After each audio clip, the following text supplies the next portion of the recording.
We'd like to welcome everybody to the Dallas Free Lecture Series hosted monthly. It's co-hosted by D2 Counseling and by the Unity Church of Dallas and your living room, wherever you're Zooming from.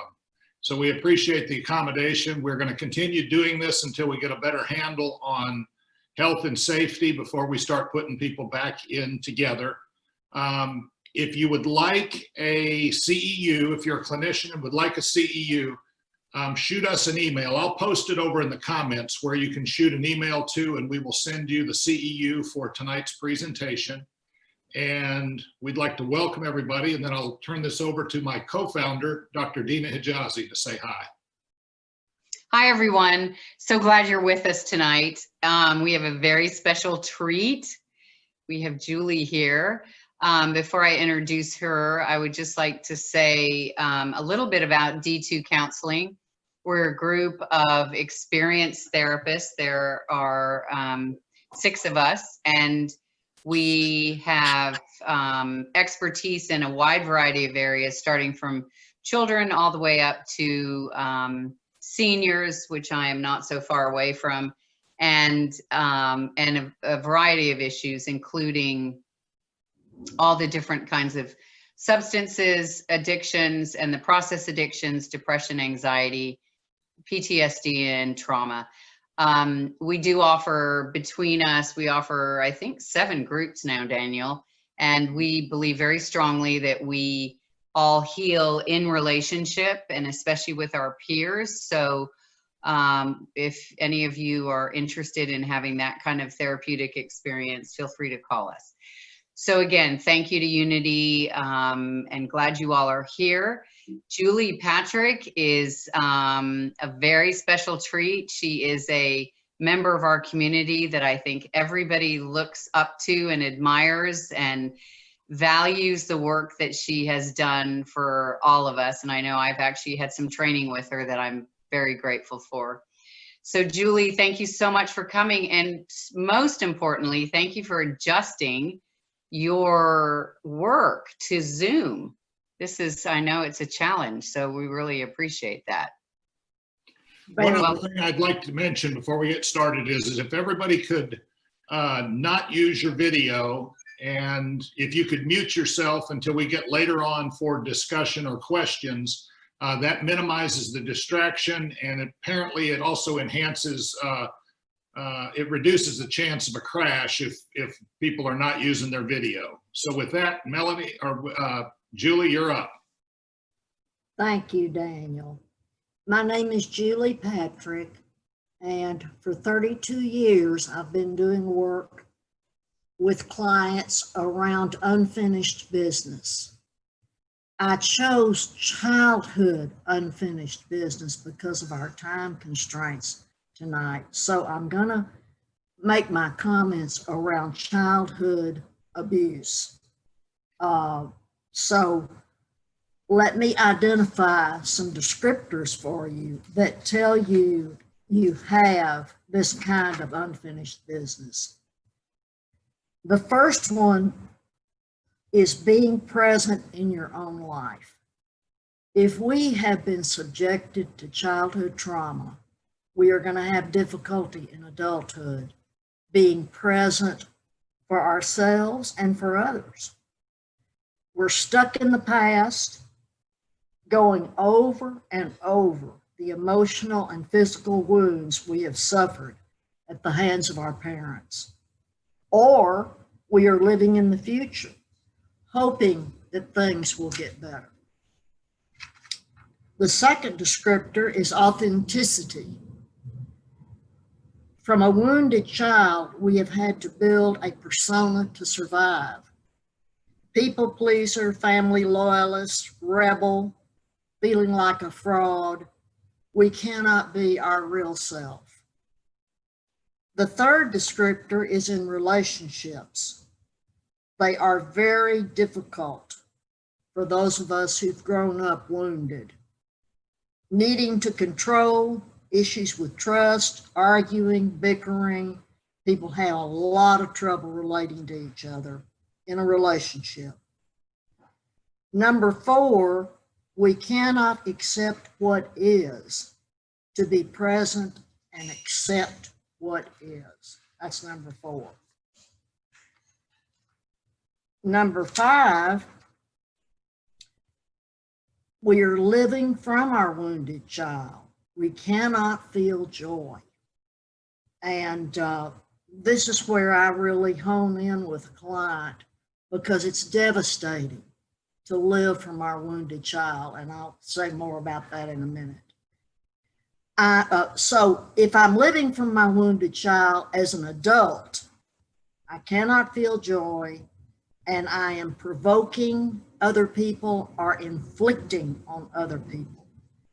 I'm victimizing people in the same way others victimized us. And I thought of 2 more to go with this. Cannot concentrate. A child who's growing up in a very tense, dysfunctional family has a lot of difficulty concentrating. And imagination for one of these children is usually shut down by age 8. So that includes all the creativity, etc., that an imagination brings. The goal is to bring resolution to these traumatic memories. Otherwise, life is washed up on the shore and left for dead. I'm not afraid to die.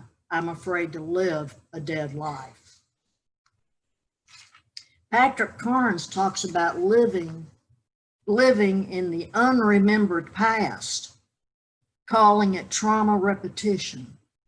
We reenact what has happened to us, repeating behaviors or seeking situations or persons who recreate the original trauma. We are only trying to heal.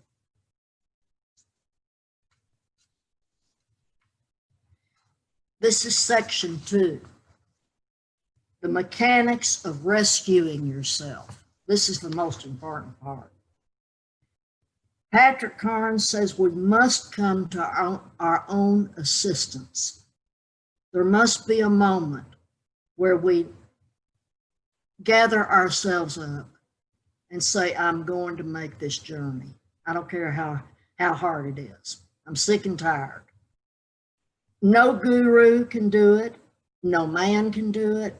No woman can do it. No child. Alcohol, drugs can't do it. Money can't do it. We have wisdom and support from Pia Melody's theory of codependency. Her theory gives you a roadmap through your work. This is her developmental theory, so let me explain it to you. This is going to really, I know the first time I heard this, it knocked me out of my chair because it was so helpful. In her theory, there are 3 parts of the self. The precious child born into the world is your authentic self.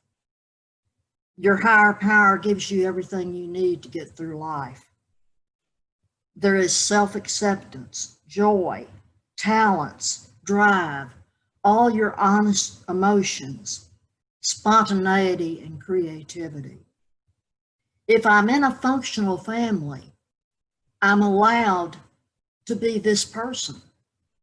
However, if I'm in a dysfunctional family, I'm going to have to hide this person from the real world and from my own family.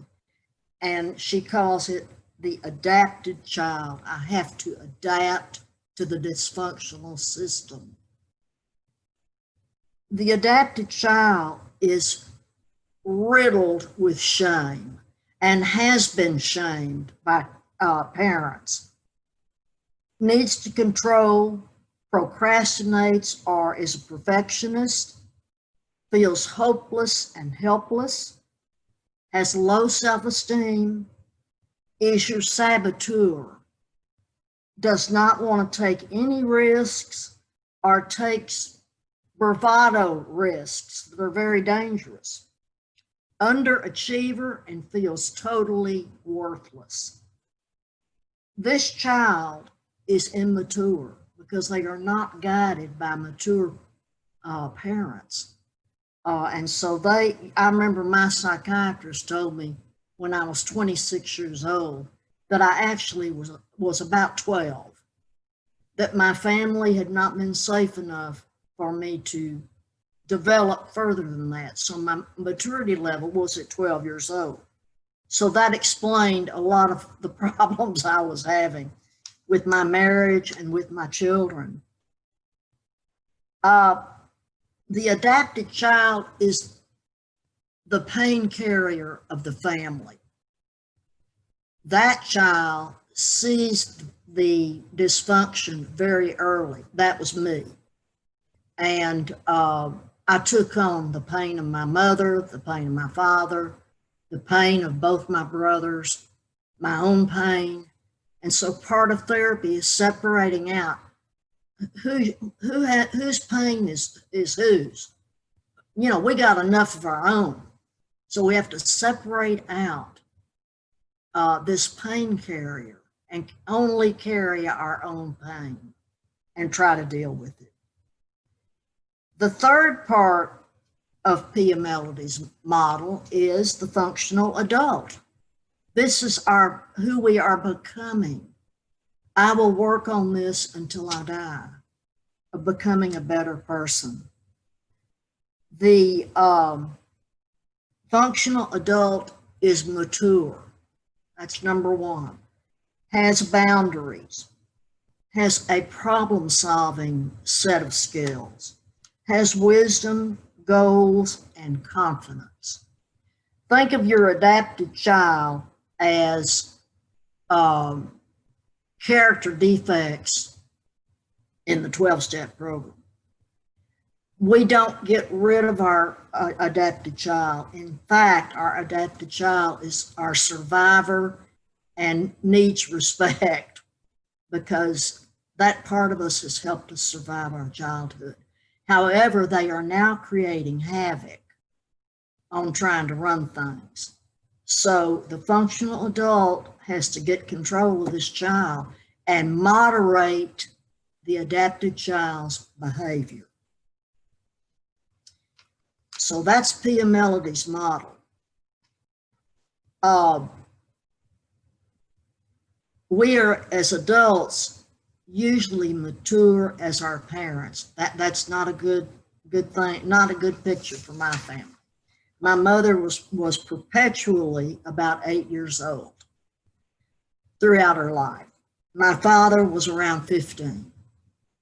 And so let me describe to you what emotional maturity looks like. It's the ability to deal with reality, to adapt to change. Look at what Dina and Daniel have done. They've adapted to this COVID-19 situation with their Zoom programs. Free from anxiety, consistent in relationships, express spontaneity, have a capacity to love, and the ability to contain themselves. Now, let's talk about the capacity to love. I'll never forget the most meaningful moment in my own therapy was when I asked my psychiatrist why my mother and father did not love me. I had jumped through hoops. I'd done everything I could to garner their love. And he said, well, they don't love you. Your mother and father don't love you. That they're not capable, they're incapable, they're inconsistent. They do not know how to love a child. And I said, you mean there's nothing wrong with me? And he said, absolutely not. You've been born into a family where your parents have been incapable of showing mature love for a child. Well, that was the greatest news I had ever gotten. However, I cried off and on for about 6 months admitting finally the truth about my mother and father, that they were incapable of loving me. And I gave up all the promises. I gave up all the waiting and hopings, and it helped me move on with my life. Some of us were terrified, frozen children, robbed of our childhood. This is the time to get your history straight. Wait a minute. I skipped a page. Just a second. How do we go forward? We put the memories of our childhood trauma, tyranny, desertion, abandonment, abuse of all forms, with the buried feelings that we have. Those feelings are anxiety, grief and loss, rage, shame, fear that have been frozen. Think a minute. What were the wounds inflicted on you by each parent?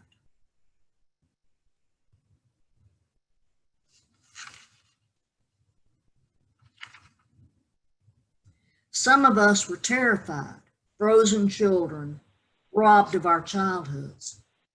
This is the time to get your history straight. Who did what, when, where, and how? To you. We hold our parents accountable for their failures to provide a consistent, nurturing environment.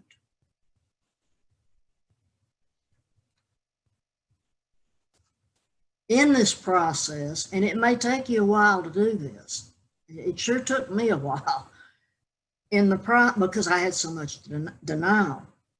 In the process, use photographs, family stories, memorabilia, interview family members, compare realities, find out new information, then determine the strengths your parents had and learn about their lives apart from being your parents.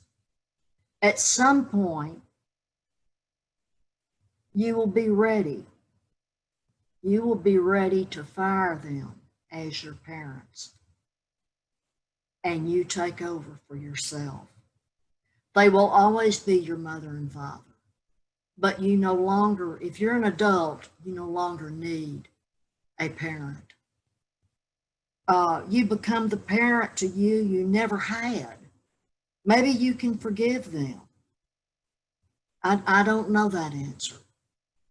Forgiveness is giving up the hope that the past will be any different. Forgiveness is giving up the hope that the past will be any different. Some abuse is so heinous that forgiveness is not possible. I think it's 5 to 10% of the population are actually evil, mean, horrible people. And they may not deserve your forgiveness. This is a rocky road, and I recommend collaborate with a skilled therapist. I could not have done the work I did without a therapist. Believe me, I tried. I tried everything. At the end of this treacherous process, your life belongs to you. Now I'm going to move to section 3. But first, let me show you a prop.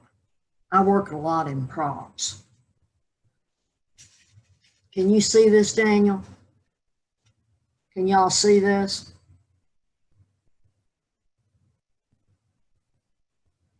Here Yeah. you are. We can see it. You can see it? Yes. Okay. Here you are, your little special self down in this soul that covers you. And every time you are abused, verbally, mentally, emotionally, physically, sexually, educationally, here's this caregiver wounding you. Here are the wounds that go into this. So when you're in therapy with somebody who knows what they're doing, we get these little band-aids and we figure out a way to heal as much as we can. Heal as much as we can this trauma that you've endured. So there's some healing. Here's some healing.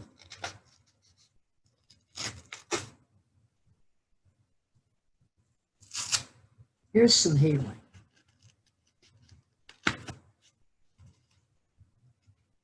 And this little person's going to come out a smarter, wiser person. Now let me move to the third section of this talk. I'm moving to the 7 rights, and this is another developmental approach. This is the work of Stephen Johnson. He wrote Character Styles, and he also came up with the 7 rights. And here's how we should have been raised. Very few of us got this. Some did, but very, very few. But these rights were given to you by your higher power when you were born, and you don't have to work for them. You don't have to go find them. They're already inside you. And so now, thankfully, if we did not get these rights by our parents, given to us by our parents when we were growing up, we now can access them and give them to ourselves. That's part of our own parenting of ourselves. Remember that until I do this work, I'm usually parenting myself the way my mother and father parented me. Not a pretty picture. And so this is the self-care. You're accessing your powerful self when you take a hold of these 7 rights. So the first one is the right to be. That's birth to 3 years old. The right to be on the planet. The right to be someone's daughter. The right to be someone's son. To be appreciated. That you're a little living human being. This is the part of the right from birth to 3 years old. We're developing trust in the world. We're finding out if the world is safe or unsafe. Think way back. I was scared to death. Scared to go to school. Scared to do that. I was scared of everything because I'd had such a traumatic childhood. Number 2 is the right to need. This is 3 years old to 6 years old. A parent anticipates your needs. So it would look something like, well, honey, it's 40 degrees out. You can't go out without your jacket. Let me get your jacket for you. And goes and gets that little boy's jacket and makes sure he's equipped to go outside in the cold weather. Number 3, the right to be yourself. I love this one. The right to be yourself. 7 to 12 years old. These are the years when you're building confidence and you're being accepted or not being accepted. Or maybe you don't have confidence. But the right to feel that you are okay at 7 years old, very powerful. In a dysfunctional family, who's paying attention to that? You're just a this and you're just a that. And I remember my mother saying, you'll never amount to anything. Our confidence was crushed at a very early age. Number 4, the fourth right, the right to speak your own truth. That's 13 to 17 years old. That's when identity is taking off, hormones are taking off. We're very opinionated, blah, blah, blah.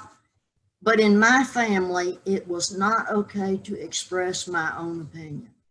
I had to go with the family code. And part of the work of this journey is to crack the code for your family. What are the myths? What are the misstatements? What has been misguided? What if you're a Republican and everybody else is a Democrat? Is that okay? Not in a lot of families. That's probably a bad example. Number 5, the right to autonomy with support. Now that's from 18 to 20 years old. That's the bridge going up into adulthood. A parent is standing back and understanding a child's gifts, talents, the things they're interested in. May not be what the parent is interested in. Maybe they want him to be a dentist. He wants to be a musician. So the parent keeps quiet and quietly supports these endeavors to a point. There's going to come a time when these children have got to get a job. So, but it is an important aspect of your relationship with your right, the right to autonomy, the right to have your own code of values. Number 6 is the right to have passion. That is propelling a child up into adulthood.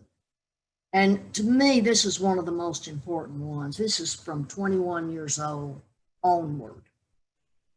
The right to have a passionate life in all of that means. A passionate career, a passionate relationship, passion in everyday things, everyday joys. When I'm walking along or walking my dog, I see a lot of unhappy, grouchy people. And this is saying, maintain that passion for living. You have the right to that. Number 7 is from 21 years on, the right to follow your own spiritual path. This one is very important. All I can say is that you choose your church. If you're in a church, you get to choose. If you're atheist, you're not going to go to hell, blah, blah, blah. There's so many toxic religious people running around. We need good people like Daniel, who have a perspective of respect for people. And so in my career, I've seen a lot of religious damage to people where they don't even want to go to church. Like, don't bring it up. So remember, the 7 rights were given to you by your higher power. You already have them. And with your life, with your living, I hope you'll be able to incorporate these into your life. I talk fast. That's all I got to say. This 7 rights moves from a hurt child to a mature adult.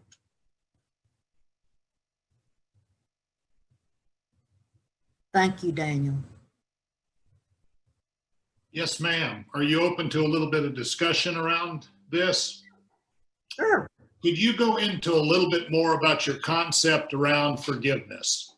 You said something about it, giving up the hope of a better past. Could you go into that a little bit more? I said forgiveness is realizing that I cannot change the past. The past is the past. And I believe in forgiveness myself for a client and for myself, because not forgiving is a dead weight on your shoulders.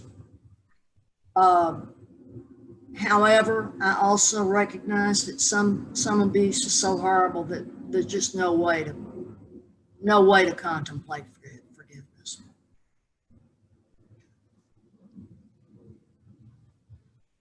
You know, one of the things I've always heard about forgiveness, and it's been my experience, is it's more about setting me free.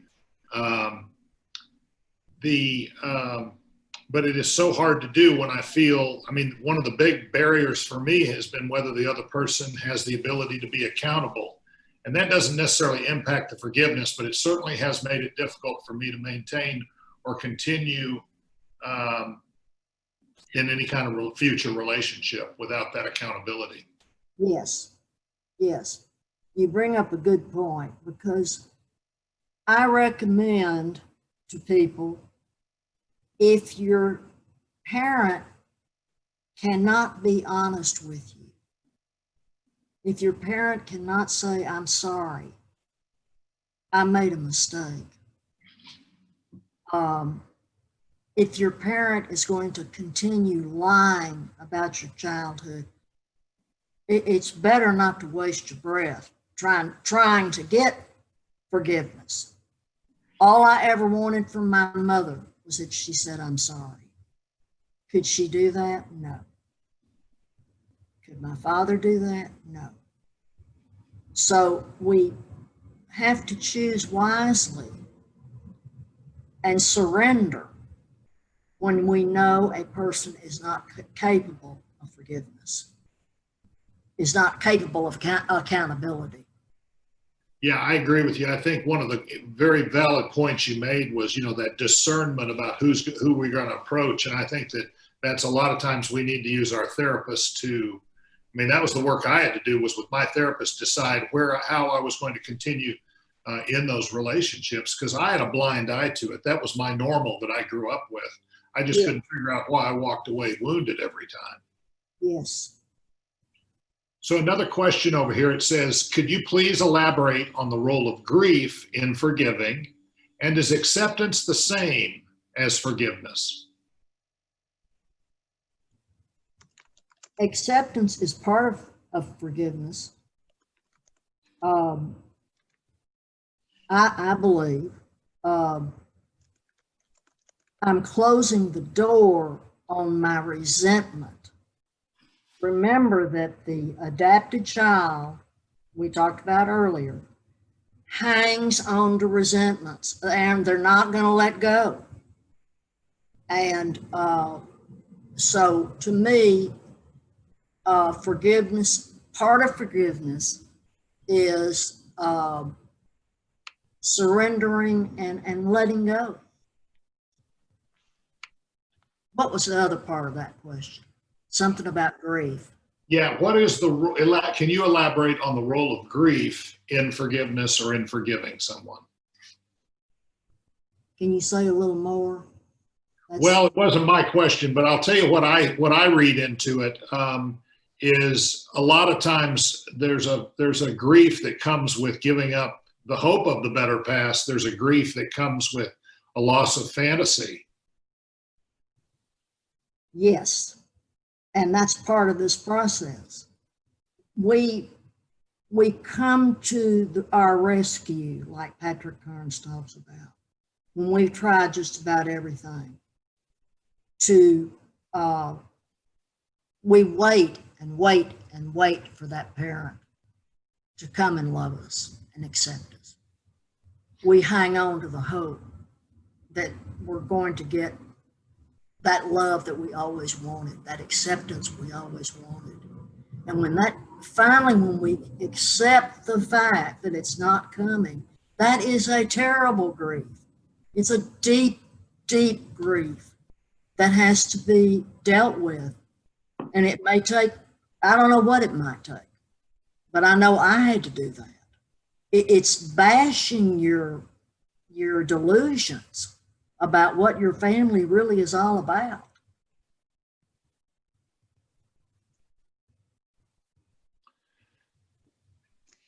I wonder, Julie, if you could talk about people that might be chasing after that acceptance and validation and love, not any longer from a parent, but now from a spouse or from one of their own children, and how they might go about taking a look at that and freeing themselves from that. Well, that's parenting from the wounded child. That's being married from your wounded child. We're trying to heal the lack of love that we received originally.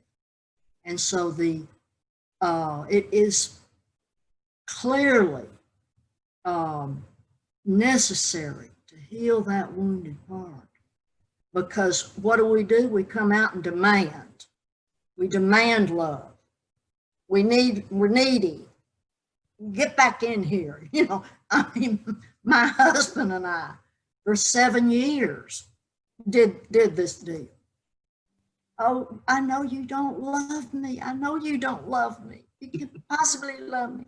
Well, when I found out in therapy that I was trying to get my husband to do everything my mother and father had not done, to love me in a way that my mother and father never loved me. Men can't do that. And Pia Melody told me that bad news. She said, lots of luck on that one. Men can give you 10 to 15% of the love that we need as women. 10 to 15%. We've got to do the other part with friends, with activities, et cetera, We've got to fill our own cup, because a man is not designed to give us 100%. They are designed to give their children, you know, a large percent, but they are not designed to give a woman. So I'm either going to be in misery running after my husband, or I can recognize he cannot do this. What I'm needing right now, he can't do. He can't give me. We have another question that I think goes right along with what you're saying, is what homework exercises would you recommend for people that have struggled with this kind of childhood Trauma? Yeah. Write your life story. And read it. And I found a letter I wrote myself 35 years ago. And talk about a crock. I mean, there's a lot of foolishness in that letter. But what I'm telling you is you need to get a sense of your history. You want to write about your grandparents. Write about your mother and father. What was their marriage like? What were you growing up in? And you want to get those facts straight, because they will help you. And if you do go into therapy, you've got the map right there to show that therapist. Here's what I've been through.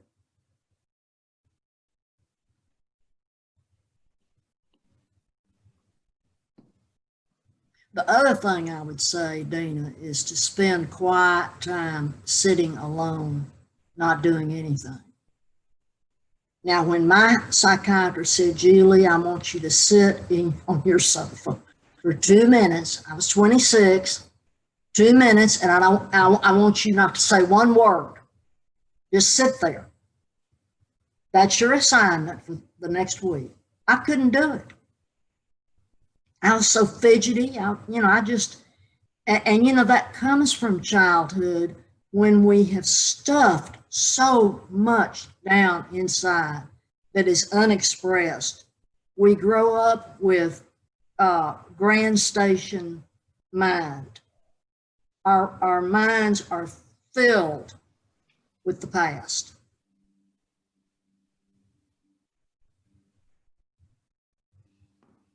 One of the exercises that I give, and maybe Daniel, you can jump into for people that want to start this or continue it, that I found extremely helpful is to write the story, like you said, and you said that a lot during your presentation. Get your story right.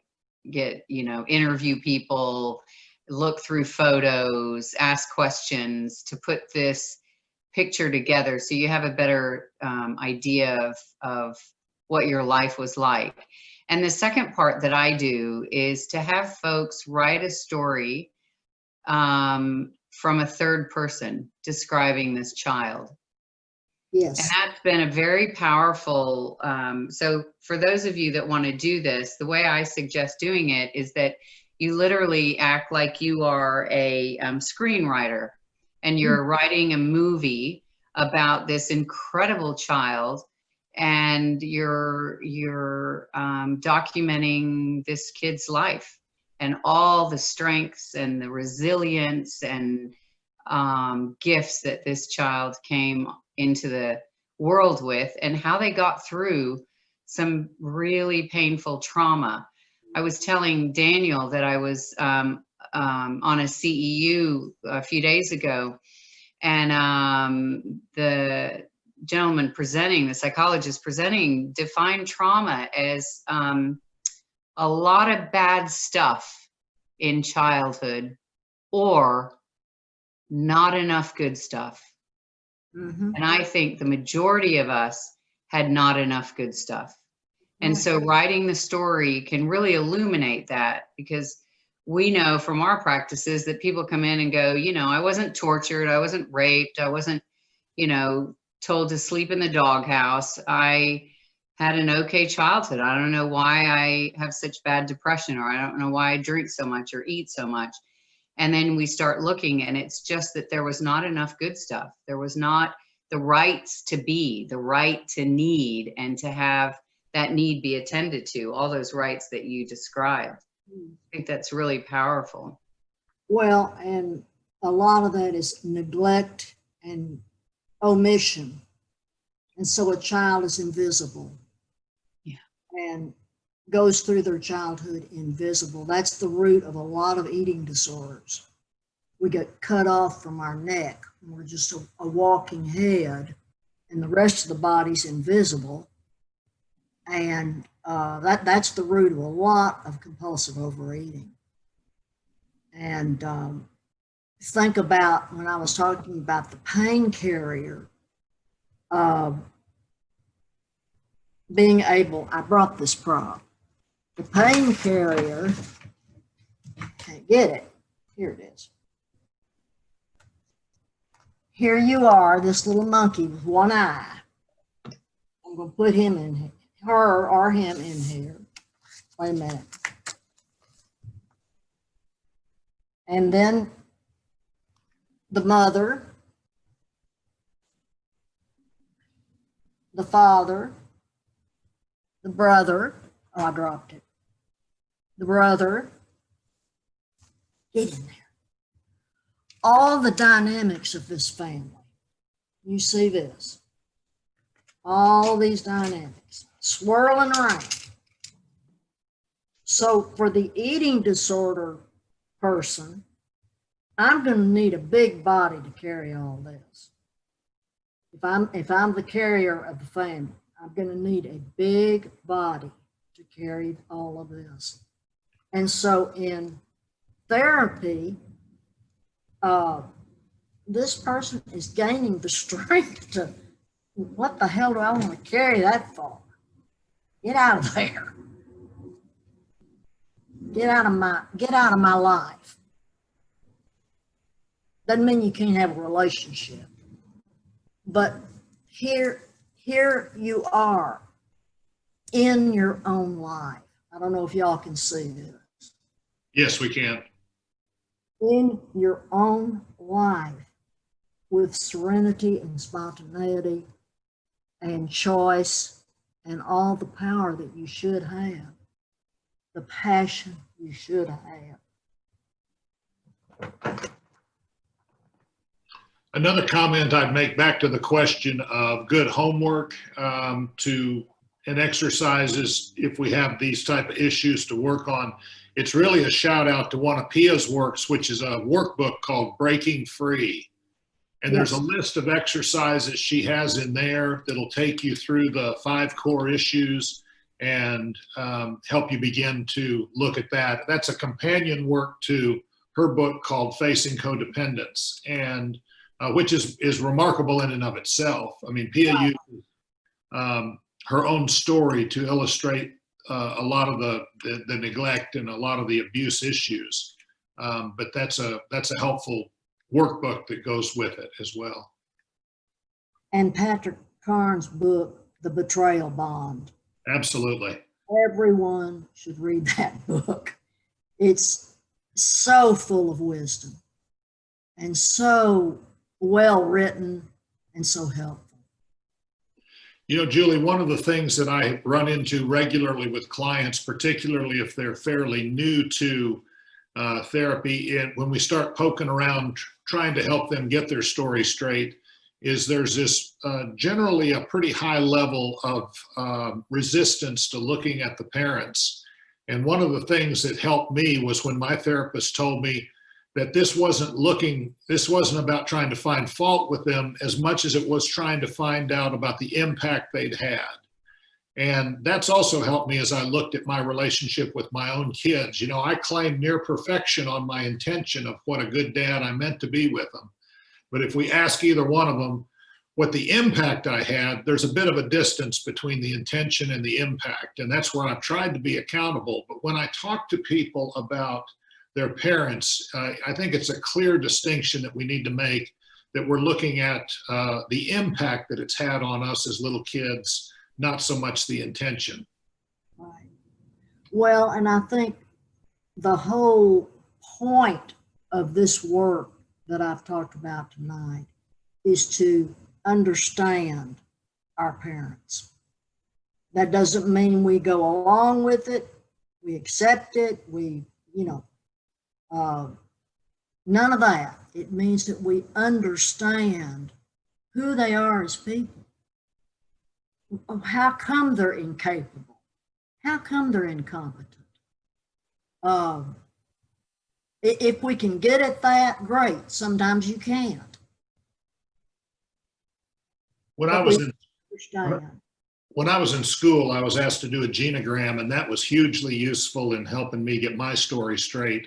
And that's precisely what happened. Is I began looking at my father's father and his father, and I began to hear the same stories of childhood abuse that were going back generations. And that's when it clicked with me, is this is what is considered generational sin in some of the spiritual books, that this stuff is handed down from generation to generation because it is people's normal. And until we know better and do the work that you're proposing, we stay stuck in it.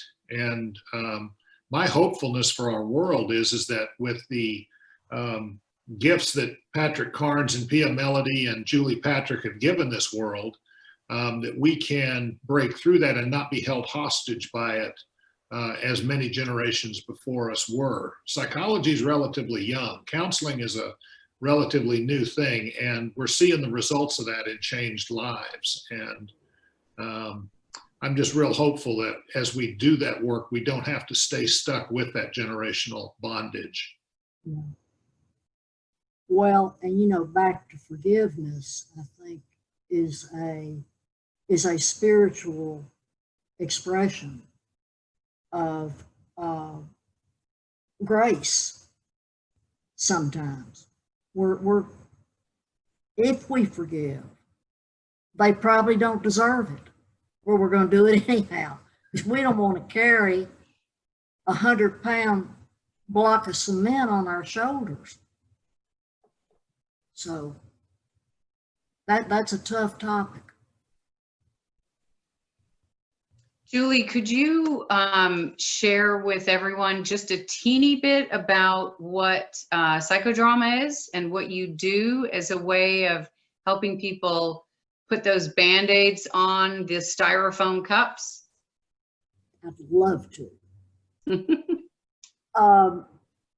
Psychodrama is group psychotherapy, and it is designed to help a person deal with an issue they have not been able to resolve.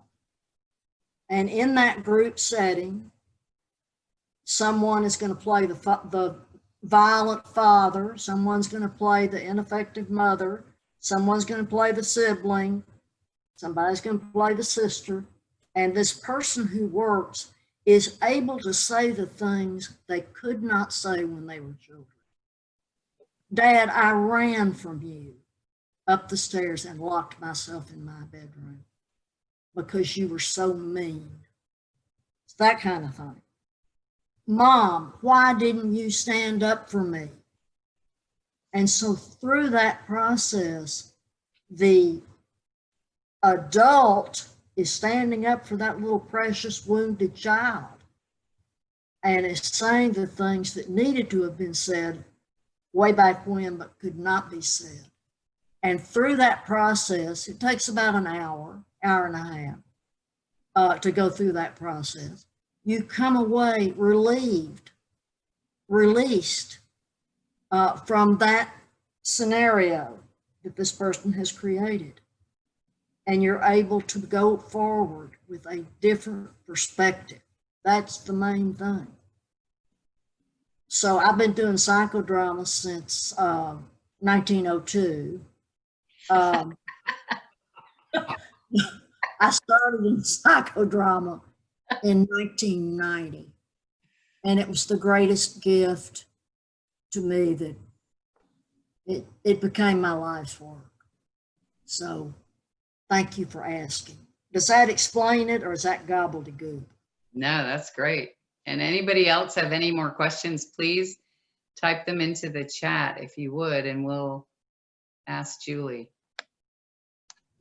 One of the most powerful psychodramas, Dina, in talking about grief and loss, is when and this happened to me, when you're not able to let go of someone you've lost who's died.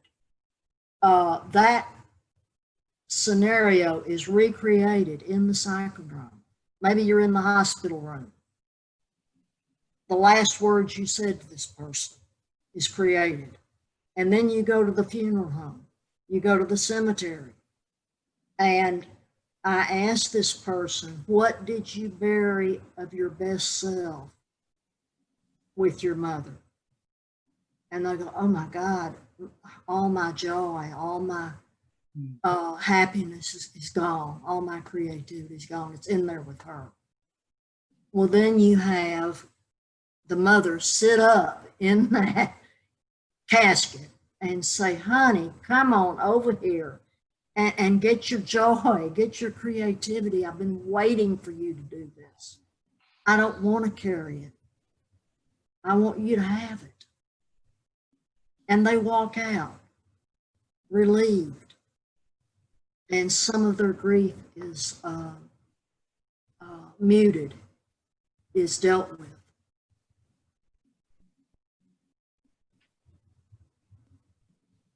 one of the things that I have learned over time is that most of the stuff you've been talking about is so hardwired into us. It became our normal so young.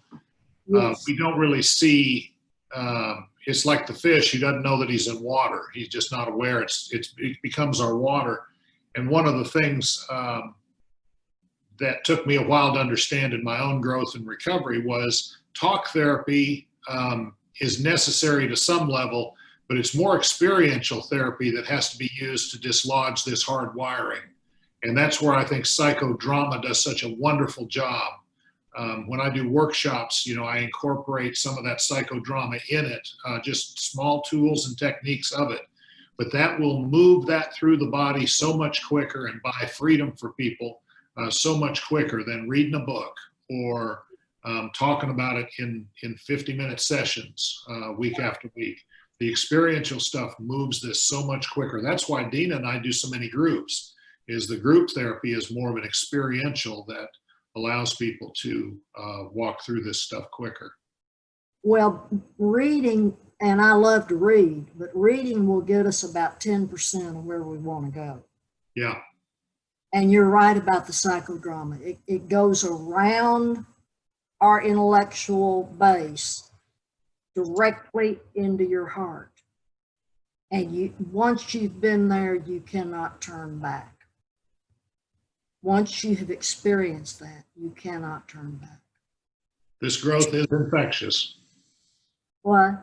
This growth is infectious. Yes. Yes, it is.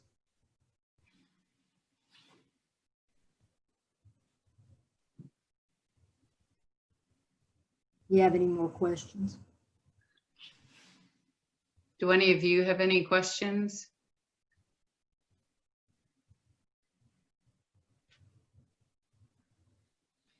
Well, I could do this for another hour, but I don't think everybody else could. So maybe I should just come and have lunch with you, Julie. I'd love it. I'd love it. Great. Thank you so much for being here. Was there anything that was not clear? Let me ask you that, Dana. Or it needs more explanation. I think there's nothing that wasn't clear. I think what I just want to leave with is for all of you is that if you want to do some psychodrama, it really is the kind of therapy that you're moving around, right, Julie? I mean, you're not sitting in a chair. Right. So you're engaging your whole body. And that's a very different experience than just engaging the prefrontal cortex. When we move our body, we move into the limbic system and have much more access. So the speed at which change can occur is greater, in my opinion. Yes. So I just think it's a very, very powerful tool if you have somebody well-trained, and especially if you have somebody that's been doing this since 1902. They have a lot of experience.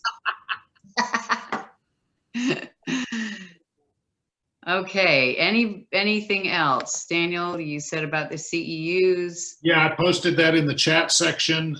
If you need CEUs, just shoot us an email and request them, and we'll send those over. And just thank you everybody for being here tonight, and we'll be back. And there are more comments in the chat, Julie, just thanking you so much for the information and how helpful it is. So everyone's appreciating it. Thank you so much. Thank you. Bye-bye. Bye, everyone. See you next month.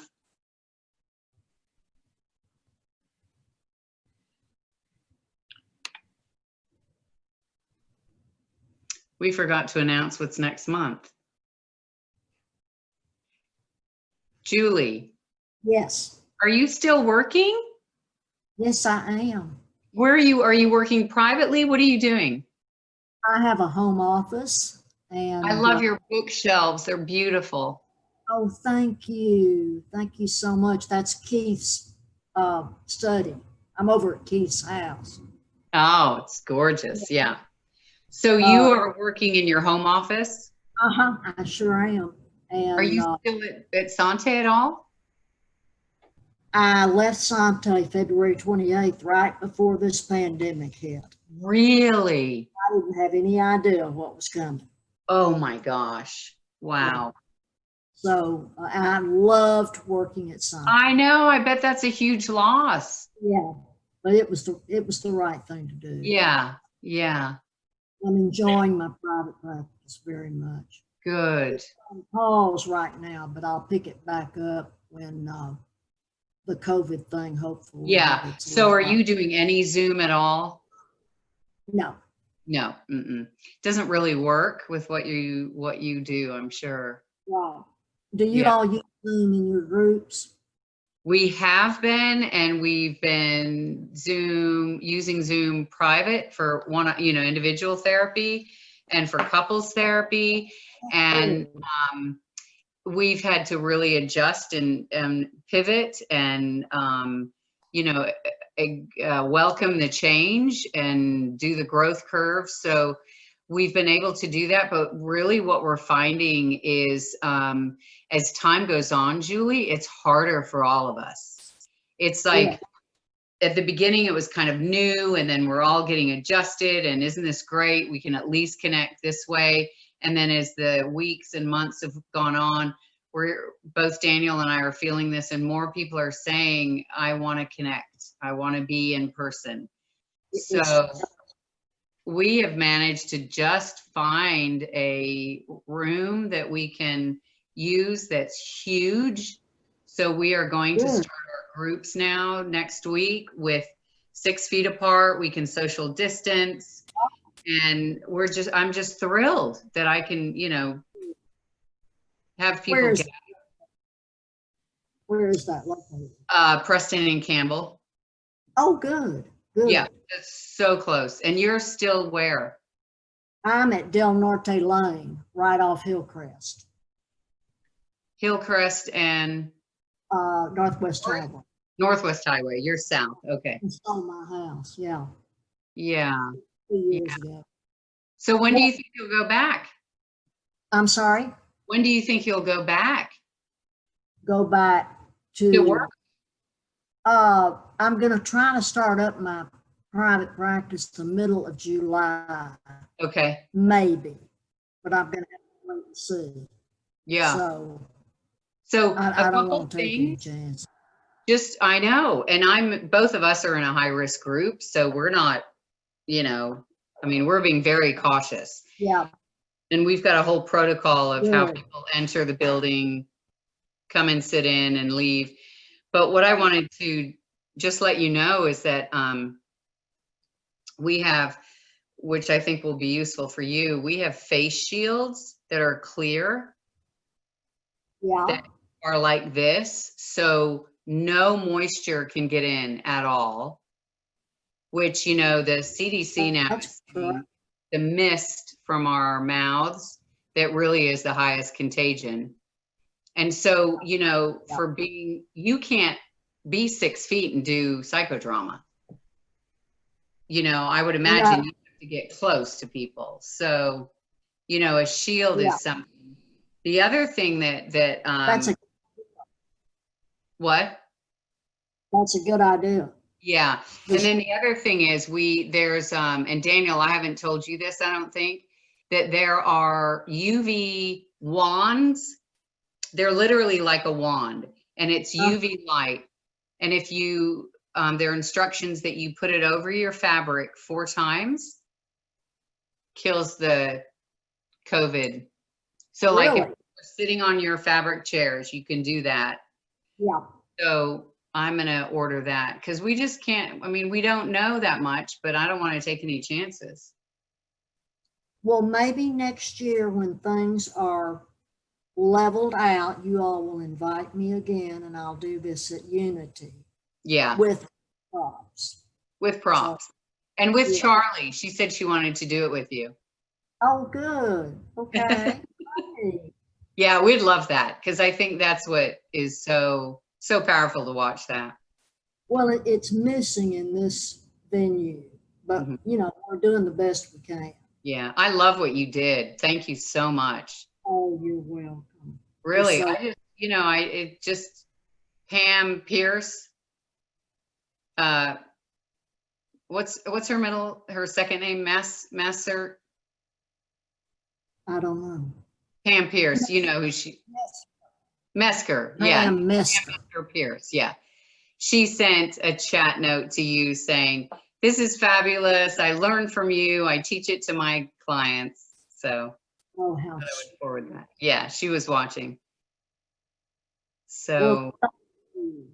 I enjoyed it. I very did much. too. Stay healthy, Julie. You too. Bye-bye. Bye-bye. Hi, Julie. Take care, everybody. Bye, Take Daniel. care. Bye.